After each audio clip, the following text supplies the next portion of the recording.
Hey, it's Paris. You know, I love sparkly things, right? Like stars. Duh. And thanks to Hilton and AutoCamp, I just slept under them. Picture me serving looks by the fire outside my luxurious Airstream, making s'mores with the kids, while a national park is our backdrop.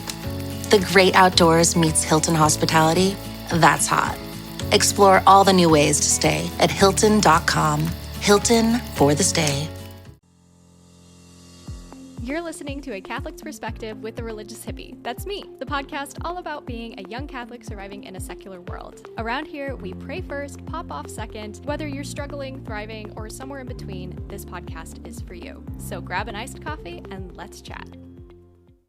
Hello, my Jude crew, and welcome back to the pod. I'm so glad you guys could join us today. I have two very special guests with us. I have Leah and Kateri. They're good friends of mine, and we're three Catholic girls just on a podcast here to answer your guys' questions. Do you guys want to introduce yourselves really quick? Leah, we can start with you. Yeah, guys. So I'm Leah. I would call myself a Catholic revert. Love the faith, love fitness, all those things. Probably seen me on the gram before, but yeah, I'm super excited to be here today. Amber's the best. I finally got to meet her in person, and Kateri is one of my longtime friends who I also met at church. So praise God. Hi, everyone. I'm Kateri. My handle on Instagram, if you're interested, is written by Kateri. I'm a cradle Catholic. I was homeschooled from pre-K through 12th grade. I love writing poetry, inspirational posts for women. And yeah, I met Leah at church. We've been friends for almost 2 years. And then Amber and I met, was it last month now? Yeah, I think it was a month ago. Yeah, it was so fun. So thank you for having me on. Yeah, of course. I'm so excited to talk because I think this is going to be a lot of fun. And if you guys want to follow Kateri and Leah, I am linking their stuff in the show notes. So feel free to follow some good Catholic girlies. But today, we put out on our Instagram stories some questions that you guys might want answered by three Catholic girls.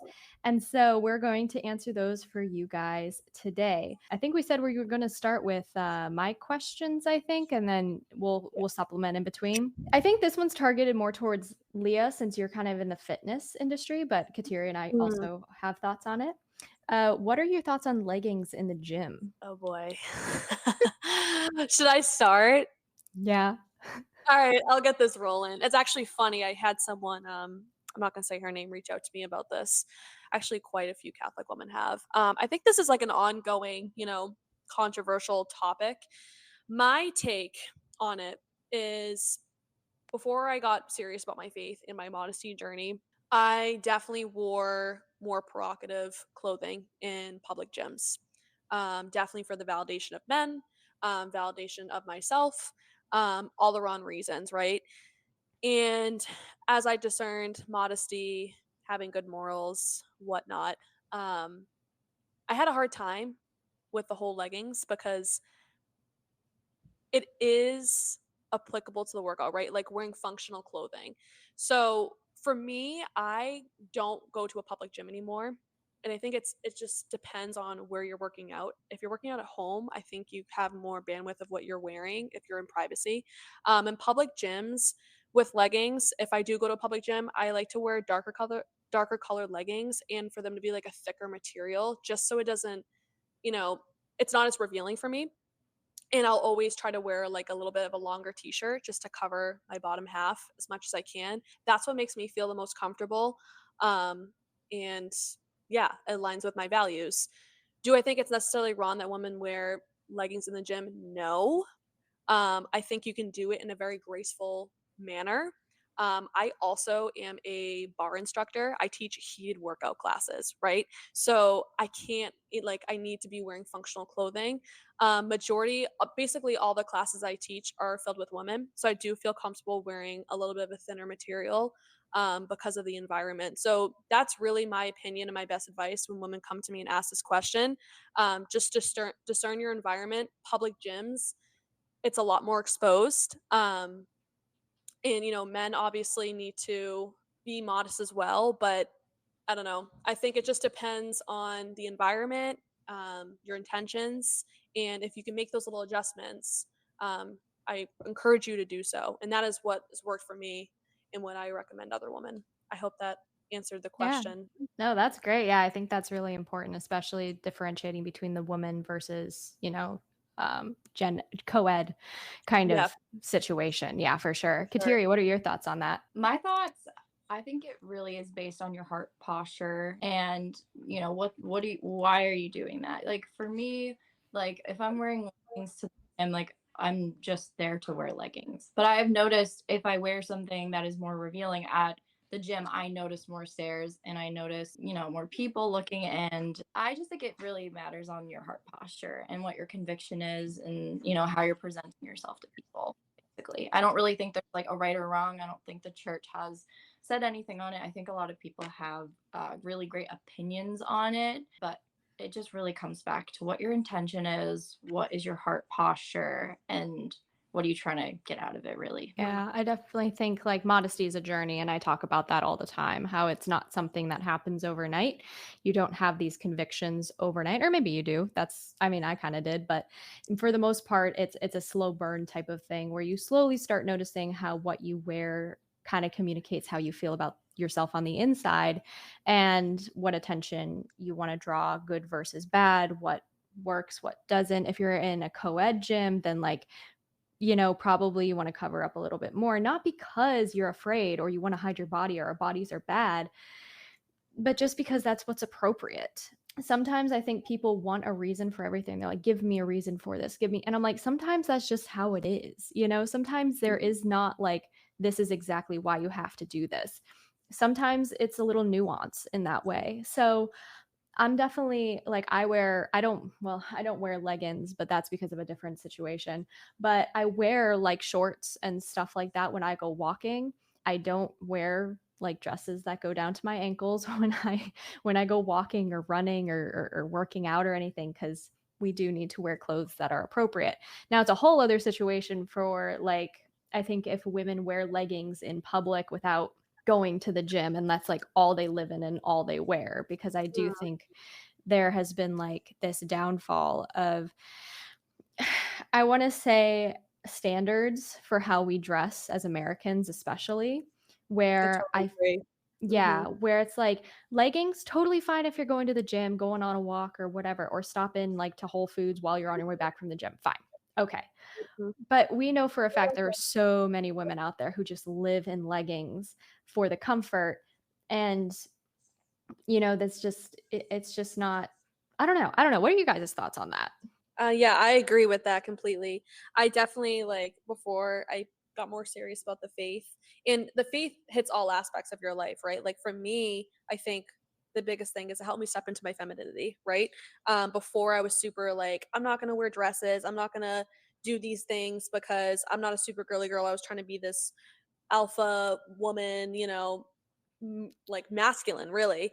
And I would default with that of not really putting effort in my appearance. And for me, I would just wear leggings or joggers or whatever. And yeah, I think that, you know, it definitely is an issue in America. Like I know in Europe, they like laugh at us and they're like, why are you wearing your gym clothes out? You should put a little more effort into your appearance. And yeah, I don't know. That's my opinion on it, but I agree. Definitely like an epidemic, the legging issue.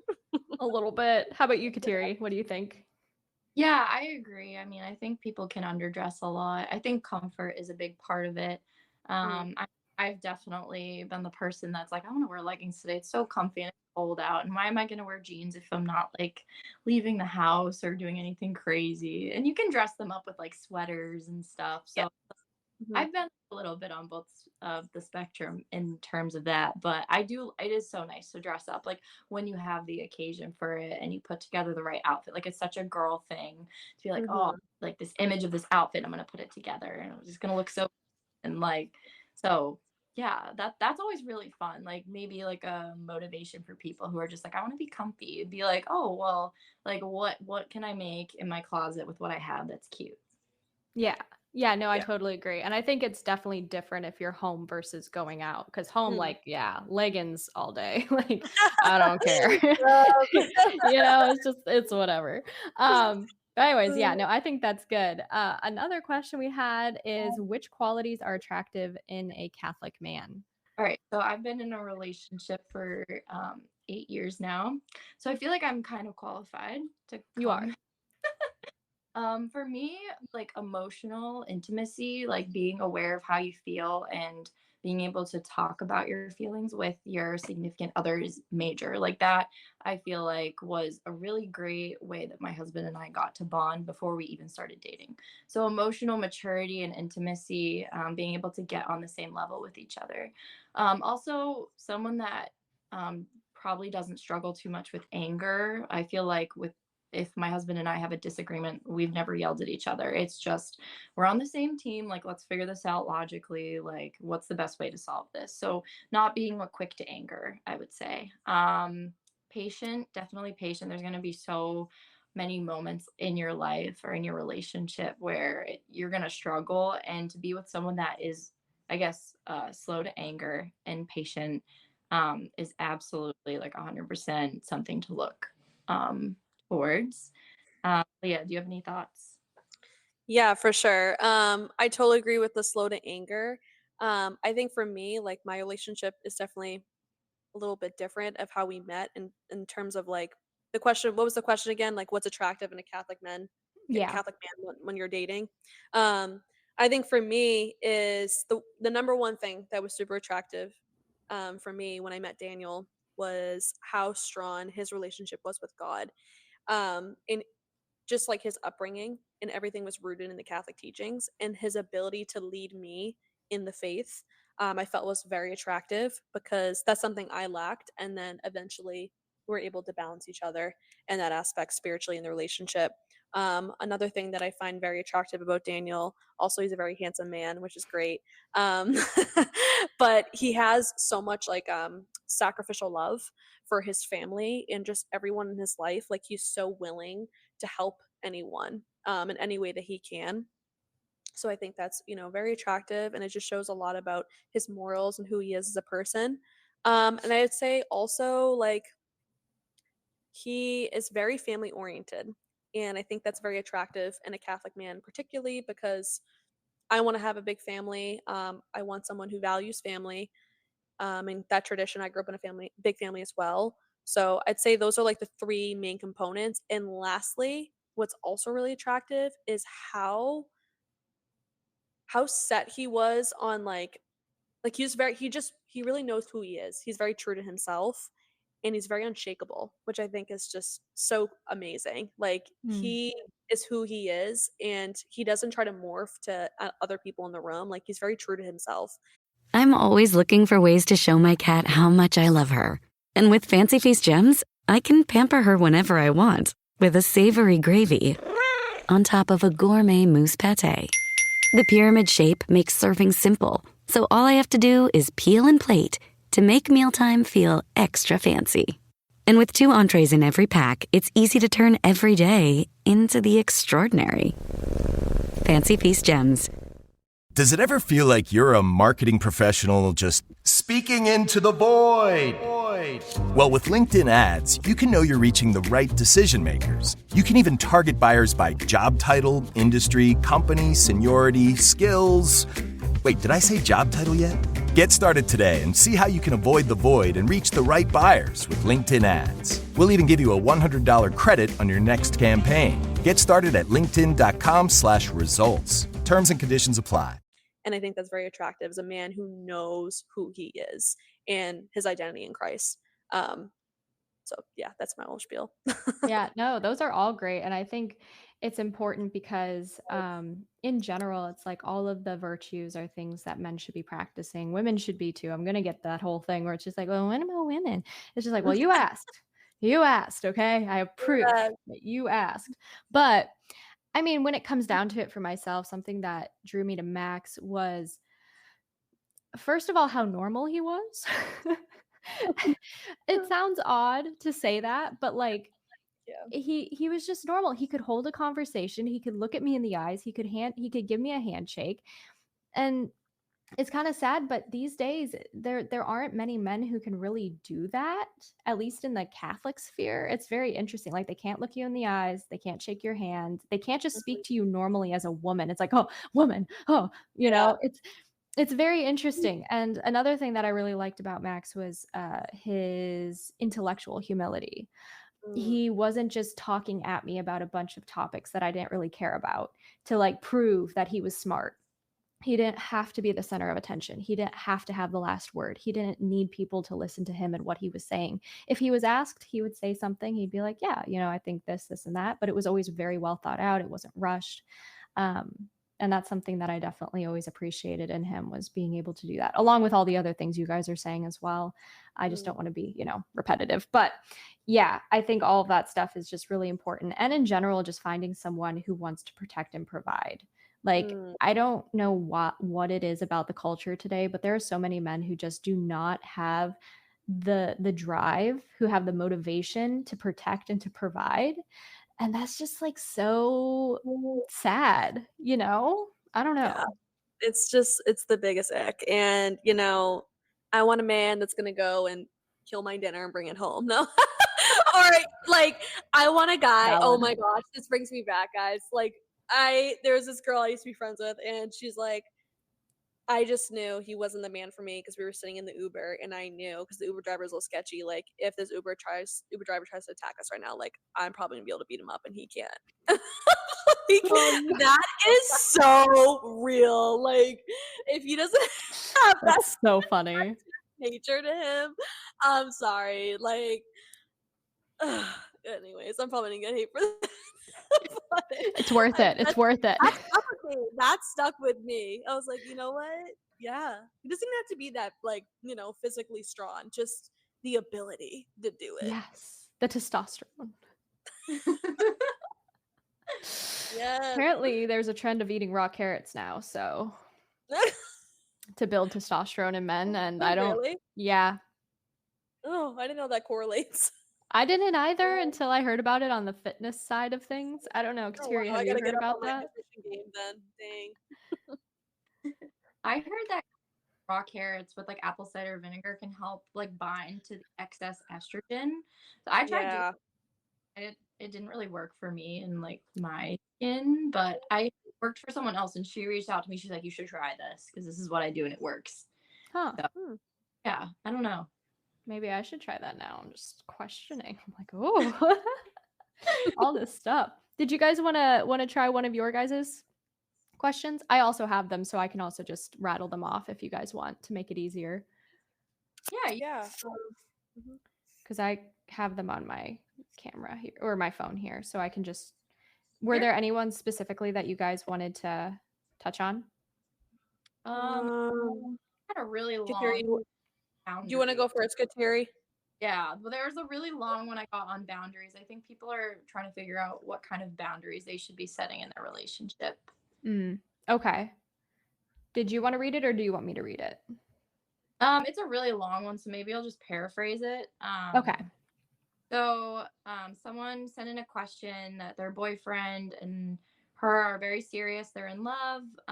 They don't tend to struggle with temptations and they're waiting for marriage and they're just trying to figure out what the line is, like where to draw the line and what's appropriate or not, like making out, French kissing, etc. Yeah, this is a one because I feel like it's really individual to every person. Like there is like the invisible boundary of like how far is too far, but I don't know Yeah. something that can be like this is what the church says and like I know Mm, they like don't sit on your bed together. Like don't I don't know be alone for an extended period of time. But I know everyone's different, so I don't know if you guys have Yeah. I guess it just kind of depends because, like you're saying, everybody's triggers are a little bit different. I would say if you're asking how far you can go, that in itself is not a good sign because you mhm, shouldn't be trying to push the limits or trying to be like, well, how much can I get away with? You guys mm, shouldn't be having that mindset. It should be more of, how can I help my boyfriend at this point grow in purity and chastity and then in return grow myself? Not how far can I go until it becomes sinful, because in mm, that way you are putting yourself in a near occasion of sin, but more so looking at it at the perspective of, it's not what I get, it's about what I put in and what am I mm, putting in. am I putting in, temptations, lustful thoughts, etc., or am I putting in growth, opportunities for chastity and to grow together, go to confession, and grow in that way together? I don't know if that makes sense. Yeah, no, that does. You just touched upon all the components. That's very, very important. Especially like that mindset switch you just said, because I definitely have had a lot of women reach out to me asking like, how far is too far? And it's like you shouldn't really even be thinking that way. So I think you just explained that very well. I can speak a little bit on my situation when it came to boundaries, because this is something I struggled with my now future husband. I'm not going to go into too much detail for the sake of his privacy and ours. But I was not a virgin going into our relationship. I had no intention of saving myself for marriage. So I going into it had no standard or of my boundaries. I was just kind of like, oh, we'll see where this goes. However, how I prefaced before, Daniel very much was waiting for marriage. He had standards um, that he, stuck to and wanted to in a relationship. And it was a big learning curve for me. It was a very different way of being in a relationship for myself.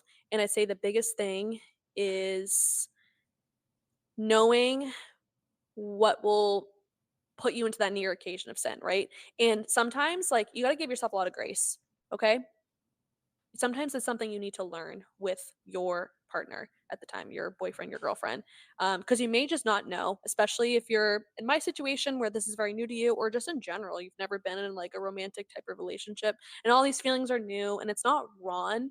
I want to say this too: it's not wrong to desire your boyfriend, girlfriend, and then True. eventually fiance or husband in a sexual manner or in any form of intimacy that where you're desiring them and being attracted to them. It's very important to be attracted to your partner, especially if you're going to be marrying them. So I just want to say that out loud before I get into Yeah. the whole spiel a bit. But for me, it was boundaries that I had to learn, but I had to be very honest with myself. Like, hey, am I just seeing if how far I can do this, or like let's do a reality check here. So for us, I would say like definitely the bedroom thing. And it's just being like not spending a lot of time alone. We go out a lot, which I love about our relationship. It's really fun. We go Mhm. out to dinner a lot. People like my friends make fun of us, like you spend so much money. I'm like, well, this is like kind of what our cards are up against. Like we need to go out and do things. We can't just be sitting alone in the bedroom all day. You know what I mean? Um, so I'd say you have to discern those boundaries within the relationship, but having that open, honest communication helps. And being very clear of what your values are. And if you're both not on the same page, it's probably not going to work out. I truly believe if I did not come to my own realization that I wanted to wait till marriage, and this is something I honor now, it would have not worked out between Daniel and I. So that's my whole 2 cents on that topic. Are you a forward thinker? Then you need an HR and finance platform that thinks like you do. Workday is the AI platform that helps propel your organization, your workforce, and your industry into the future. Workday, moving business forever forward. Yeah, no, I completely agree. And Kateri, did you get a chance to answer that? Yeah, no, I definitely agree with everything that Leah was saying. Super good. Yeah. I mean, I just think in general, it's one of those things that you really do need to just know your triggers. I think that's one of the hardest things about Q&A sometimes is it's like we don't know you specifically as a person, and people want like specific fixes that are, specifically fit towards them and like their Mhm. life, but it's like we just don't know, so we have to be a little bit more like generic in some ways, which also isn't a bad thing because then more people who struggle with it, more people it reaches more people who do struggle Mhm. more. Okay, we'll flip flop between all of our questions. But one question, here's a fun one now. We're doing a fun one now. Do you think Jesus had a pet during his hidden life? If yes, what? I don't know. Um, I feel like he would have a dog. I'm just yeah, I was gonna saying. say that. Uh-huh. I don't know Yep. also what other animals are in that area. Camels, like, but also, yeah. But I also feel like pets are a relatively new thing. Yeah. Um, they weren't really a thing. Animals were made for work and, to eat. They weren't pets. So I don't think he actually had a pet, but if he did, I think it would be a dog. I totally agree. I think it would totally be a dog. And just because I'm a huge dog lover, I have a doodle, so I love dogs. What if it was a sheep though? Or a little lamb? Oh, that's a plot twist. A little sheep. Okay. If it's a sheep, I could see that. Kateri wins this one. It's a sheep. But what's its name? Oh, I don't know. It'd have to be something funny, I feel like. Yeah. Like Humor. Sure. Solomon. I'm kidding. Dorcamus.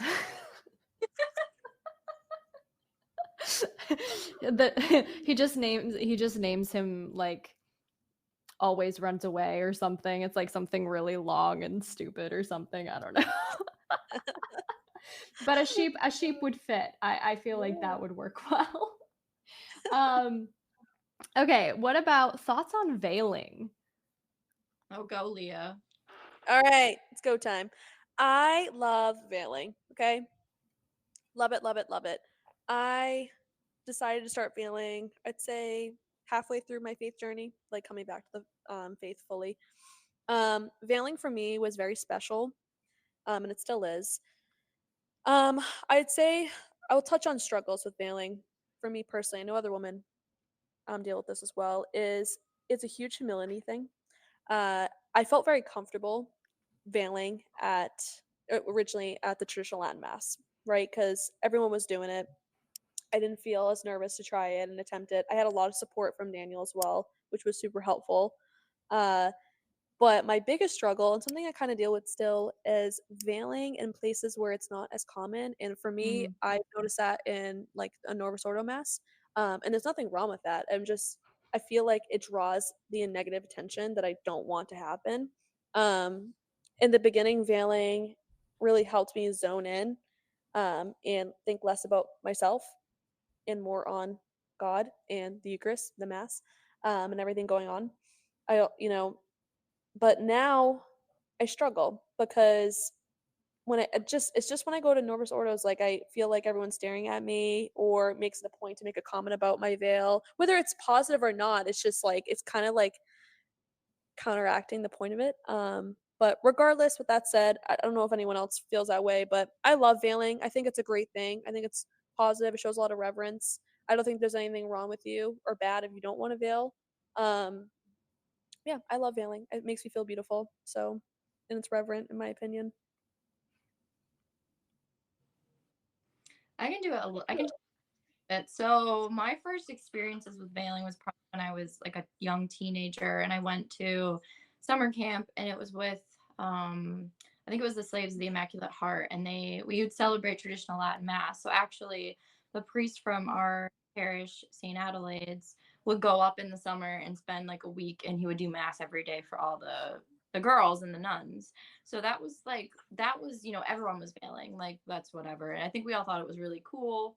I usually attend the Novus Ordo, and I've just recently started going to Latin Mass during the week. So I'll probably go tomorrow morning. And I did get a veil because I was like, I'm going to try this out. And I do really like it. I got bobby pins, so I'm not super distracted, which I feel like is a huge deal as people are constantly touching it, playing with it. Like I'm getting distracted thinking about it, but I'm definitely in the same boat where I'm not ready to wear it at the Novus Ordo because no one in my church really does. And I think maybe it was Alden Lee McRae, who's an amazing account to follow if you don't. I'm Oh my pretty sure. gosh, love her. Yes. I'm pretty sure she made a video about her veiling journey. And she said something to the extent of like, I don't know if it was that it's not modest to do it in front of a bunch of people if it's like gathering extra attention or if someone else said that. But it's almost like it's taking away from the reverence of the mass because I'm distracting everyone or getting distracted and it's not like the right place for it or time maybe. So I thought that was interesting because maybe like it could be distracting other people from focusing on the mass because I'm a sore thumb, the only person wearing this beautiful like Spanish style veil that is stunning. But like, like wow, she's trad. Like, She's like, trad and proud. Yeah, I definitely know what you guys mean about the Novus Ordo veiling. I found, I guess, maybe in my experience veiling at a Novus Ordo, I've had people look, but a majority of them would come up to me and be like, "Oh my gosh, I love your veil." They're like, "I didn't know they still made those." And usually it was like the older ladies who used to veil at Oh. TLMs before like they were. So I guess it depends, really if you feel like it would be a real distraction or maybe inspiration. And I think it comes from the call within your heart and what God is calling you to do and what's appropriate. Mhm. A key, though, I've found is that when veiling at Novus Ordo masses, I'm able to find veils that match my hair color. So it's not as like, do you know what I Oh. mean? Yeah, so it's not as, like, distracting because people really won't notice it unless you're putting it on or messing with it or they look really, really hard. Um, so I found that to be very helpful for those situations where it's like, I don't wanna be disrespectful, but it's still, like, my devotion that I feel called to do. Mhm. And so there's some on Etsy that I think would be helpful, but, you might get one close to your hair color, but not exact. But, yeah, it really is just a discernment and figuring Mhm. out what you're called to do, and people's veiling journeys are sometimes faster, slower than others. Other times you feel more called to it, other times people feel meh in between. I'm definitely more of like a in between person. I don't feel like if I forget my veil, I'm not like, oh my gosh, they're gonna kill me, like they're gonna hunt me down and kill me, like, you know what I mean? Yes. But at the same time, if I don't have it, I'm like, darn it, oh well. And then I go, and I just Yeah. do whatever. Cause it's like also human. You forget things. You sometimes it's overstimulating, you know? Mhm. Just not the Totally. I vibe. agree with you on that. Yeah. It's fun. It's fun, guys. Oh my gosh. How do I know if a guy likes me? When do I tell him I have a crush on him? Ooh. That's hard because that's like specific to the guy. Like you could be picking up on the wrong signals, the right signals. I mean, I guess for me, so my husband and I were friends for like a good like 2 years before we started dating. And I guess, I mean, I would reach out to him more when we were friends. But then once we started texting more regularly and I knew that he was like making the effort to do that. And when I'd see him, I'd always look forward hanging out with him, and I guess he must have. See, it's kind of hard. Guys can like throw some weird signals. But I guess it was probably most apparent when like he would single me out of my friends and we would get to talk for like 15 minutes because that's all we could manage in front of all of our friends because we were like 15 and 16 and it's just like your friends are all like, ooh, like so and so likes so and so, and then I'd be like, no, I don't like that person. So um, all this to say, I think if they're probably giving you extra attention or being intentional with their time, or maybe showing interest in hobbies that you like, or if they're Catholic, like going to mass with you, or even if they're like asking if they can go on like a chaperone date, because that's what I did. I went and I saw Rogue One with my husband, and my dad and my younger sister came, and his mom and his older brother came, and I was like, okay, like I guess so. And then it kind of goes from there. So I guess you just have to see like what signals and if it seems really obvious that they're just pointed at you. I don't know. Thoughts? Yeah. All right. So it's tough because like I am a very forward person. So personally, like my situation with Daniel, he just came out to me and was like, "Do you want to go on a date?" And second day, he's like, "Would you like to be my girlfriend?" And I was like, "Sure." No, I actually said no, but that's a different story. But personally, like I'm a very forward person and I kind of just and I feel like the vibes are there. Like, if you're having like continuous conversation with this person, I don't know the full situation, whoever's asking this, but let's just say like, you see this person in person and you have, you're talking or it's more of a frequent thing. I think the vibes are definitely there. You can tell if they're a little bit more flirty, if they're very interested in getting to know you. And honestly, just ask. I think there's no harm in asking. You can ask in it not a super forward way, but I just feel like there's no harm of kind of like, hey, like I'm kind of interested in you, like I think you're cute, or what, however you want to say it.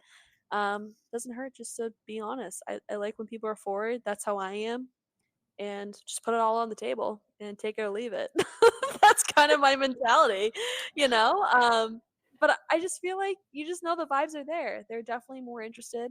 And the worst thing they can say is just, "Hey, no, I don't see you that way. I would like just to remain friends," and then you block them and never talk to them again. No, I'm kidding. Well, But maybe. hey, you never know. But I just say, just ask. Like, just have some confidence in yourself. Ask. Like, there's no problem. There's no harm in that. I feel like men like that too. Like when you just are kind of a little bit more straightforward and not beat around the bush. I don't know. That's just my opinion. Yeah, it also leaves less time wasted, I feel like, Mm, especially depending on how old you are and things like that. If you're a yeah. teenager, I know teenagers like to pussyfoot around everything. They're just like, "Oh my gosh, does he love me? Does he love me not? Like maybe he Yeah. does." Like I was like that, I was definitely like that. And then I became, I don't know, my frontal cortex closed or whatever it's called, my lobe closed, and then Yeah. I was just like, we don't have time to waste. Like Let's get either married. yes, either state your intentions or forever hold your peace. And Yeah. and unfortunately, like so many people just play this, does he like me? Does he not? Does she like me? Does she not? Kind of game for years. Years. Like I don't know. I still know people who are playing that game and they're in their 30s. And I'm just like, y'all got to give it up at some point. Just Just say what ask. you mean. Like it's Yeah. okay. Say what you mean what you say. Let your yes be yes and your no mean no. Yep. This just reminds me of my first date because we weren't it was like my dad or my mom would have probably chaperoned me if they were home, but my mom was on vacation and my dad's like, it's okay, you can go to the movies. So we went to the movies and then I like forced Patrick to get a slice of cheesecake at the Cheesecake Factory. I like dragged him in. We're and I'm like, so is this a date? And he's like, yeah, I guess so. And I'm like, okay, I guess we're dating now. And that was like just the day. Oh, that's so cute and innocent. I love it. Like I have to see my parents. And Bring that back. That is so stinking cute. I Oh my gosh. did technically ask my parents, but they had known him. And eventually we started calling each other boyfriend and girlfriend or whatever. But it was like the funniest. Like, so is this a date? No. You That's also like the most homeschooler thing I've ever heard, which Aw, Cheesecake Factory. not in a bad way. Shout out Cheesecake. No, I love it there. Oh my gosh, I love it. I also think it's really sweet, because it's just like an innocence about it and you guys were young and I don't know. yeah. Yeah. Yeah. For sure. Definitely depends No. on like how old you are. I think it's different. Yeah, I would say, oh, I guess I never answered. Oh, yeah. I would say yes, you do need to be direct because that's the best way of being like, "Hey, I like you and I was wondering if you like me back," because if you have a crush but you're not completely sure if they like you, you can tell them like, "Hey, I really like you." Um, but I also think there comes a point of where men will act as though they're pursuing you with no commitment. And that's something you have to look out for, where they'll kind of Mm, act like they're flirting with you. They'll kind of send you messages. They'll do this type of thing, tiptoeing that line of maybe, but maybe not, because then maybe they'll ghost you for like 2 weeks for no reason. And then they'll be like, oh, by the way, hey, I'm back and what's up? And kind of keep you on that line. So it's yeah, no. important to be aware of that too. Immediately no. No. Yeah. You don't want that. We do not support. We do not support. We don't support commitment issues. No. Honestly, though, so many men have commitment issues. Like I so know. many. Yeah. It's And no I'm like, bueno. y'all gotta get it together. Jeez. What are you guys' thoughts about dating outside Catholicism? Everyone's quiet. I think it's possible. I've had relationships where like people will date outside of the faith and then they'll convert and then their kids are raised in the faith. And then there's also the people that do that, or maybe they're dating a lapsed Catholic married and then the kids stop going to church because the father isn't going to church. Mm. So it depends. I don't think there's any harm. I think people forget, like with dating, you can date someone and break up. You can, there's no harm in trying. You don't know if someone's opened to going to church with you. You don't really know where they stand. I mean, unless they're like, directly like oppose Catholicism, I feel like I don't think there's much harm in trying. It doesn't mean you have to stay together forever and you'll get married, but like, you never know where someone's like, gonna lie. I know like Leah reverted back. Like she can talk about that in her relationship. Yeah, for sure. Two takes on it though. You're dating to marry, and this is something that you're asking because you're discerning marriage with this person. Personally, I would never marry someone that is not Catholic. Um, I come from a divorced family, and if you are not on the same page about faith, it will cause a division in your marriage and in your children's lives. It's one of the biggest disservices. So personally, I would never marry someone that is not Catholic. Ryan Reynolds here from Mint Mobile. With the price of just about everything going up, we thought we'd bring our prices down. So to help us, we brought in a reverse auctioneer, which is apparently a thing. Mint Mobile Unlimited Premium Wireless. How to get 30, 30, bit to get 30, bit to get 20, 20, 20, bit to get 20, 20, bit to get 15, 15, 15, 15, just $15 a month? Sold! Give it a try at mintmobile.com/switch. Upfront payment of $45 for 3-month plan, equivalent to $15 per month required. New customer offer for first 3 months only. Speed slow after 35 gigabytes if network's busy. Taxes and fees extra. See mintmobile.com. That is my answer to that question. Dating, however, beginning stages, whatever you're feeling it out, you haven't started discerning marriage with this person, if that's going to be the route that it goes. Yeah, I can speak to it.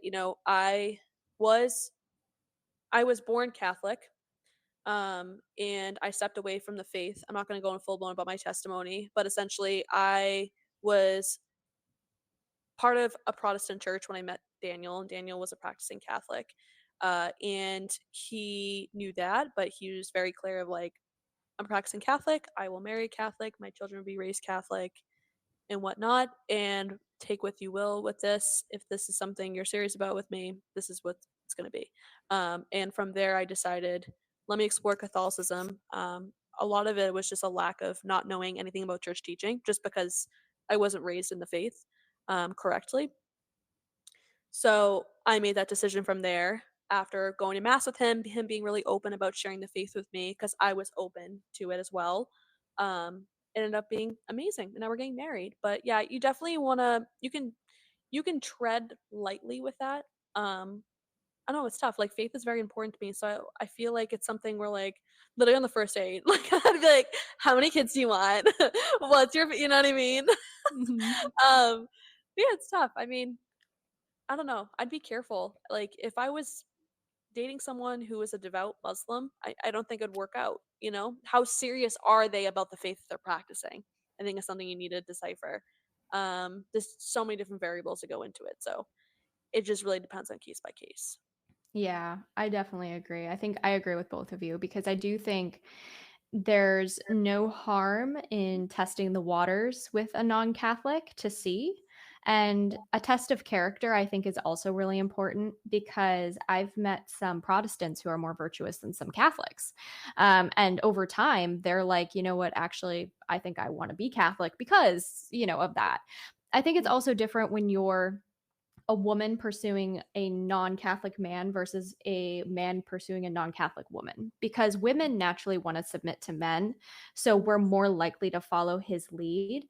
And if the man is already strong in his faith, well, then we don't have to worry about the kids, Yep. potentially falling away 73%. But still, that's a lot less. That's a lot higher percentage of kids staying in the faith than, Mhm. or sorry, whatever. Yeah. So I think that's important. But also, I think there are way too many people out there who think they're in the minority where they can make it work with a, a non-Catholic Catholic marriage, a mixed marriage. A lot of people think they're in that minority because I do believe it takes a special type of person. I only know 3 people who are actually able to do it well and don't have marital issues because of it. And that's out of close to probably about 40 people I know. So Yeah. it's rough. I don't- It's rough. Yeah. It's sad too. It's sad because the warning signs were there. and they were like, well, once we get married, like we'll figure it out. It's like, no. And that goes for No. anything. That goes for addiction. That goes for literally anything. It's like marriage magnifies. It does not, minimize. And Mhm. Leah, I know you're getting married soon. Kateri and I are married, but it's just like one of those things. I'm sure you've already seen that in your relationship as you go through pre-Cana and stuff. Certain Mhm. things are magnified. So I don't For know. sure. Nothing's hidden. It's all out in the open. And marriage doesn't just fix all your problems too. I think it's kind of like, oh, I'll get married, my life's just gonna be all figured out. Like, no, no, no, no, no. No, no, no, no, no. That's not how this works. And I'm not even married yet. Um, but yeah. Yeah, I think it's definitely crazy though, because I'm like, I understand why you might want to be.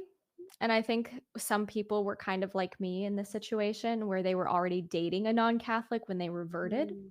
Mm, So for me, that was really difficult. Where the guy I was dating, he was a self-proclaimed Protestant, but he was never even baptized. So it was like this whole thing. Yeah, it was really confusing. But I dated him on and off for almost 7 years. And yeah. And so I reverted for the last, I think, like 2 or 3 years of our relationship or something. And mhm. that was really rough because, like, my faith was my priority. He wasn't really into it. Yeah. And, you think, like, oh, well, if we got married or stuff. But now I can't even imagine life without my husband. Like, he's so amazing. And Oh. knowing what I do now about the guy that I used to date, I'm like, thank God I did not end up that God had way a because plan. that would have been a nightmare. Yeah. Despite the fact, like, I still love him dearly, as a brother in Christ or whatever, as we love everybody. But it's still one of those things where I'm just like, thank God. Like, I could, whoo, thank you, Jesus. God has a plan. Follow it. He does. He does. Even when it doesn't seem like it, he does. Um, Yeah, okay. Let's see. Were there any other questions that I didn't get that you guys wanted to answer from yours? Because I know you guys had a Um, couple. I thought I yeah. answered most of them. Um, I think. Oh, I got another one that came in, I think, like 10 minutes ago. Okay. Um, the question is, what sin do you struggle with? Struggle. What sin did you struggle most with? I think. What sin do you struggle most with? Is what this person was trying to ask. Like right now or past I think just in general. in general? I would say I don't know if it's a very common one, but I would say despair. I struggle with that Fair. quite a bit. Despair. Woo. Um, where do I begin? No, I'm just kidding. We're I'm all a in this. sinner. I don't know.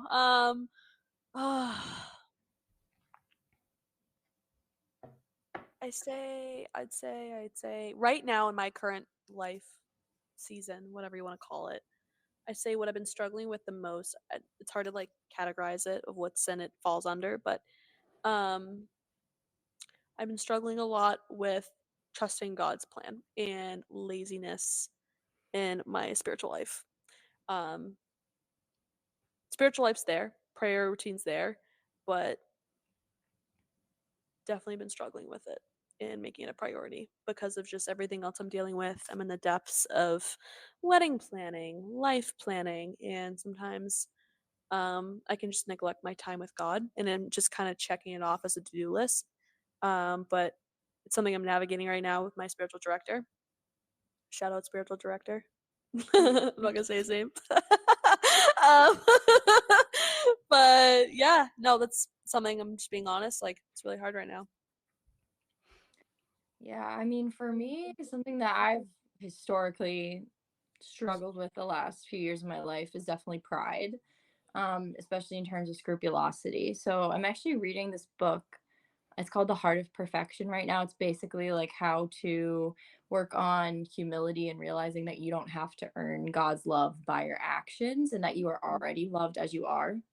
So yeah, scrupulosity and pride are I've really, really, really dealt with that hard over the years. I know a lot of other people do too, so you're not alone. I got you. It's a struggle, yeah. I think it's definitely just like I think we also have all different, like, there's in certain seasons you're going to struggle with different things, and this is kind of new for me personally. I've never struggled with this before, but I think because I'm in a safe space and things have changed so much that's where my brain has gone to be able to heal and process. It's just it needs to work through that stuff.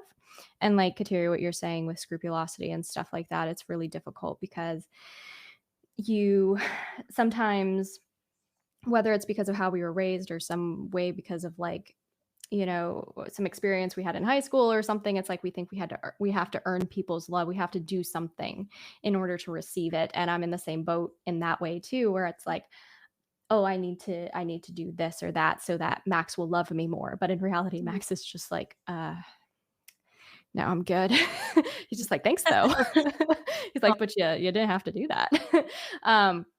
So yeah, I completely agree. I think it can be very difficult in that way. But I'm going to look into that book because that sounds really good, actually. It's really good. I'm like 25 pages in and I'm like, wow. I'm like reading it to Patrick this morning. Pass that along. I was like, this is me. Okay. I'll put it in the show notes so other people can find it too, because I'm sure they're going to be like, where's that book? Yes. I love it. All right. Well, we'll take one more question. And I don't know if there was one specifically we didn't get to that you guys wanted to discuss. I had one fun one I got. Yeah. Who's your Mount Rushmore of saints? Ooh, that one's fun. What's the question? Who's on your Mount Rushmore of saints? Like, who are your 5 saints or 4? However many presidents are on Mount Rushmore? This is showing my homeschoolerness because I don't know how many presidents are on. I looked it up. I don't, like 4. I'll look it up. Hang on. Let's see. I don't know how to spell Mount Rushmore either, so that's fun. There are 1, 2, 3, 4. 4. Okay. Well, look at us. We're so educated. My top 4 would just like him. My top 4 would probably be Saint Francis, Saint Joseph, Saint Ambrose, and Saint Rose of Lima. Those would be my top 4. Beautiful. My top 4: Saint Kateri, Saint Therese of Lisieux, probably Saint Gianna Beretta Mala, and 4th. Saint Maria Goretti is always so good. Oh yeah, her feast was just yesterday, wasn't it? Yeah, it was really recently. Yeah. So I actually got to touch a pair of rosaries I have too. I think it was like I don't know if it was what like class it was, but her relics came around into Boston when I was a teenager. So I got to touch my rosaries to her relic. So that was so cool. Yeah. For me, Saint Anne, that is my patron saint. Saint Michael, obviously, Archangel. Saint Anthony always helped me out when I'm losing stuff. And I was gonna say Saint Gianna. I love it. He's always helping me when I lose my mind, Seriously. Where it at? It's just like where he's just like, oh, it's under the couch. I'm like, oh great. It's a little dusty under there, but it's fine. No, I love it. Oh my Well, that's basically all the time we have today, because usually I try to keep these because my listeners' attention spans aren't that great. Not to diss on y'all, but I know when you guys click off a podcast. So I have statistics and analytics, so I can tell. But thank you guys so much for being on here and everything. And again, I'll post your guys' handles in the show notes so people know where to find you. And yeah, thanks just so much for being here. I appreciate you guys. Thanks for having us on. It was awesome. Yeah, thanks for having us on. This was awesome. Yeah, I'm so glad. All right. Yeah. Well, till next time. The awkward outro, just like, yeah. All right. I'm gonna go eat dinner now. All right. We'll talk to you guys later. Bye. Peace out.